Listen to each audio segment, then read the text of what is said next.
पुराने fighter jets को drone बनाने का एक्सपेरिमेंट। जी हाँ, ये वो नया तजुर्बा है जो चाइना ने करके दुनिया को हैरान कर दिया है। आमिर रज़ा मेरे साथ मौजूद हैं, उनसे बात करते हैं। आमिर भाई, एक नया एक्सपेरिमेंट किया है चाइना ने, उस बारे में हमारे नाज़रीन को ज़रा बताइएगा।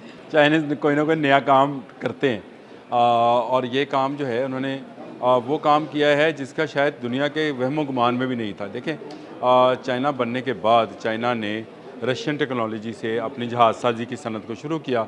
1955 के करीब और 1956 के करीब उसने जो है मिग-21 का जो है रेप्लिका जो है उसको J6 के नाम से बनाना शुरू किया। 66 में जाकर इसने पहली परवाज़ की। इसके बाद इनका मज़ीद हौसला बढ़ा तो इन्होंने J7 पर काम शुरू किया। अब J7 जो था वो उसकी बारी आती है जाके कि तकरीबन 79 के करीब इसकी परवाज़ जो है होती है। 69 में इस प्रोजेक्ट को शुरू किया गया था और उसके बाद ये J8 पे आ गए। यानी ये 3 जनरेशन के जहाज़ जो थे, J6, J8।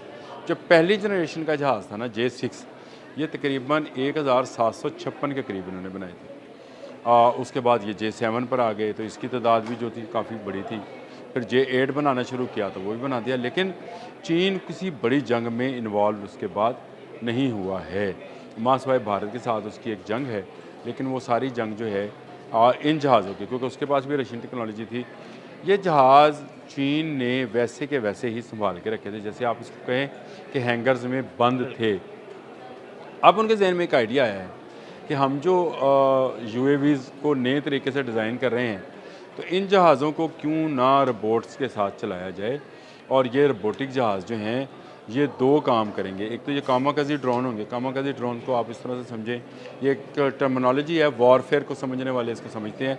ये जापानीज़ टेक्नोलॉजी है। जब वर्ल्ड वॉर में जापानीज़ ने खुद कुछ पायलट भेजे थे जो कि अमेरिकन जहाज़ों के अंदर चले गए थे। पर्ल हार्बर आपको याद होगा। पर्ल हार्बर पर इन्हीं कामाकाजी जहाज़ों ने जो था वो दुनिया को तबाह किया। उसके बाद से जहाज़ों पर से जो खुद कुछ हमले होते हैं उनको कामाकाजी कहा जाता है। 2 मैंने आपको बताया कि एक इस यूएवी का एक फ़ायदा तो ये है कि इसमें क्योंकि ये बड़े साइज़ के हैं, ड्रोन्स छोटे साइज़ का होता है, लेकिन इसको उड़ाने का कामयाब तजर्बा विदाउट पायलट कर लिया गया है। इस पर ज़्यादा बारूद लाद कर किसी भी जगह पर कामाकाजी हमला जो है वो किया जा सकता है, जो कि बहुत ही लिथल होएगा, बहुत तबाहकुन हो सकता है। बहुत तबाह हो सकता है। अब आ जाए दूसरे, असल में ये दूसरा है। पहले वाला छोड़ दें, वो पहले वाला मैंने आपको बता दिया, चाइनीज़ भी ये बता रहे हैं लोगों को। लेकिन असल काम ये है कि ये आपके धोखा देगा तमाम किस्म के सैटेलाइट रडार्स और आपके इलेक्ट्रॉनिक रडार्स जो कि यहाँ पर मौजूद हैं। यानी ये सैटेलाइट को धोखा भी इस तरह से देगा कि आप पहले एक टुकड़ी मुख्तलिफ जहाज़ों की उड़ाएंगे, लेकिन आप उन जहाज़ों को कैच कर रहे होंगे उसके ज़रिए। इनके अंदर ऐसी चीज़ें हैं कि ये आपको रडार पर ऐसे शो होगा, ये एक धोखा है वैसे, ऐसे शो होगा जैसे ये कोई J35 जैसी कोई चीज़ है, बिल्कुल। उस जैसा ऑब्जेक्ट है। यानी बहुत तेज़ रफ्तार है, बहुत चीज़ें हैं और इसको जो है लॉक किया जाएगा और इस पर मिसाइल जो हैं गिराए जाएंगे। लेकिन असल ख़तरा है इसके बाद आ रहा होगा, वो ख़तरा जो कि जदीद जहाज़ों पर जदीद मिसाइल्स पर मुश्तमल होगा। तो ये वो 2 इस्तेमाल हैं, क्योंकि इनके पास तादाद बहुत ज़्यादा है, हज़ारों की तादाद में ये जहाज़ मौजूद हैं। इसलिए इन्होंने अपने इस एयर शो में, जिसकी हम पहले भी बात कर चुके हैं, चैंगजिन के एयर शो के अंदर इसको बाकायदा नुमाइश के लिए रख दिया है कि हमने इसको यूएवी बना लिया है। 2 उसके इस्तेमाल हैं। इनमें इंजन आज भी जो है वो रशियन है, चाइनीज़ इंजन नहीं है। इनको इन्होंने संभाला बड़े अच्छे तरीके से हुआ है। यानी इनमें कोई ऐसी चीज़ नहीं थी जो इन्होंने तब्दील की हो, बस ये कर दिया कि इसको ऑटो पायलट कर दिया। और इसको जो है आने वाले वक्त में ये कहा जा रहा है कि इसको सैटेलाइट से भी ऑपरेट किया जा सकेगा। यानी ज़मीन से तो ऑपरेट किया ही जाएगा, लेकिन अगर ज़रूरत पड़ी तो इसको सैटेलाइट से भी ऑपरेट किया जाएगा। और ये बिल्कुल एक बग़ैर पायलट के आप समझ लें एक उड़न तश्तरी होगी। यानी आमिर भाई, ढांचे पुराने, टेक्नोलॉजी नई। ये इसको आप समझे कि जिस तरह से उड़न तश्तरी होती है जी, ये उड़न तश्तरी तो नहीं, ये मौत तश्तरी होगी। एक ऐसी तश्तरी जिसमें चारों तरफ मौत होएगी या जासूसी होएगी।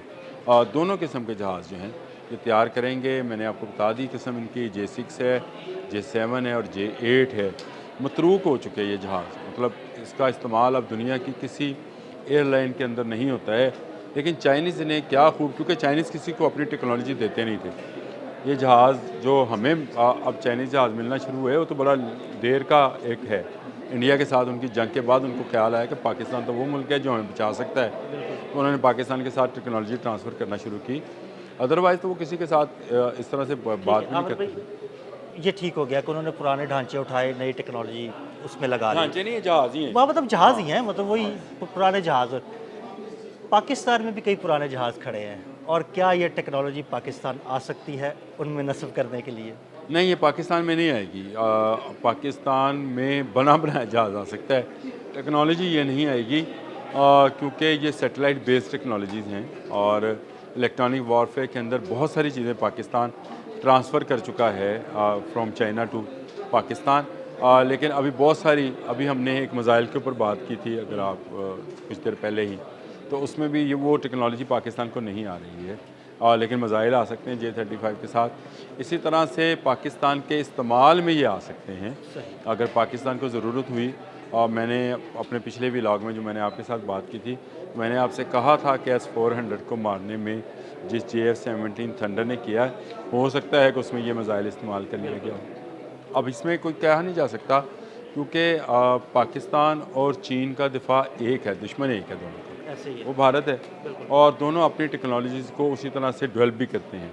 अब पाकिस्तान साथ शामिल कर लिया है सऊदी अरब को भी, तो ये एक मैं ये समझता हूँ कि आने वाले वक्त में शायद ये सऊदी अरब के काम है। ये अब ये मैं आपसे, ये मेरा है, ये इसको मैं किसी के ऊपर नहीं ब्लेम कर रहा, कि पाकिस्तान के ज़रिए शायद इनकी ज़रूरत सऊदी अरब में पड़े। देखें, लेकिन आमिर भाई, ये शायद नहीं, मुझे लगता है कि यकीनन ऐसा होगा। डेज़र्ट वॉर जो है, इसको दुनिया की मुश्किल तरीन जंगों में से जंग समझा जाता है, और सऊदी अरब के अंदर अभी भी ऐसे डेज़र्ट हैं। कभी किसी दिन उस पर बात कीजिएगा, मैं आपको बताऊंगा कि डेज़र्ट्स की किस्में कितनी हैं और सऊदी अरब में कौन कौन से डेज़र्ट्स हैं, और ऐसे डेज़र्ट्स भी हैं जिनको आज तक किसी इंसान ने छुआ नहीं है, और वहाँ पर भी मादनियात मौजूद है।